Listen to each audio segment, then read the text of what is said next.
যেটুকু সময় তুমি থাকো কাছে, মনে হয় দেহে প্রাণ আছে। বাকিটা সময় যেন মরণ আমার, হৃদয় জুড়ে নামে অথই আধার। বাকিটা সময় যেন মরণ আমার, হৃদয় জুড়ে নামে অথই আধার। হ্যালো বন্ধুরা, কি অবস্থা? ভিডিও টাইটেল দেখে অবাক হচ্ছেন?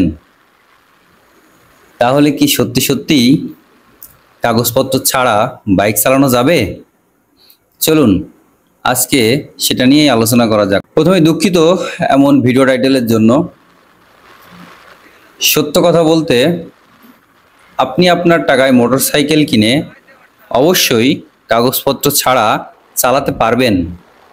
তবে সরকার কর্তৃক নির্ধারিত আইনে বর্ণিত নির্দিষ্ট স্থানে বাইক চালাতে হলে অবশ্যই মোটরসাইকেলের বৈধ কাগজপত্র থাকতে হবে। চলুন দেখে আসি কাগজপত্র ছাড়া আপনি কোথায় কোথায় বাইক চালাতে পারবেন। বাংলাদেশ সড়ক পরিবহন আইন 2018 এর 16(1) উপধারাতে বলা আছে, কোনো ব্যক্তি বা মোটরযান মালিক রেজিস্ট্রেশন সনদ ব্যতীত সড়ক, মহাসড়ক বা পাবলিক প্লেসে মোটরযান চালাইতে বা চালাবার অনুমতি প্রদান করতে পারবেন না।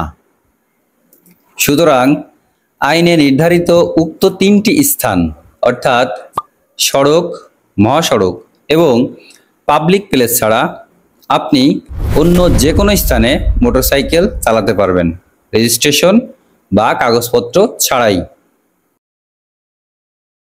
মোদ্দা কথা, বাইক কিনলে আপনাকে অবশ্যই বৈধ কাগজপত্র করতে হবে, না হলে আপনি বাইক নিয়ে রাস্তায় বের হলেই আইনি জটিলতায় পড়বেন।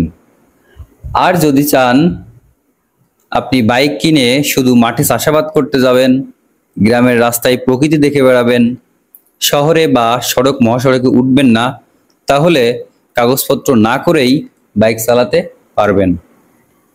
ধন্যবাদ।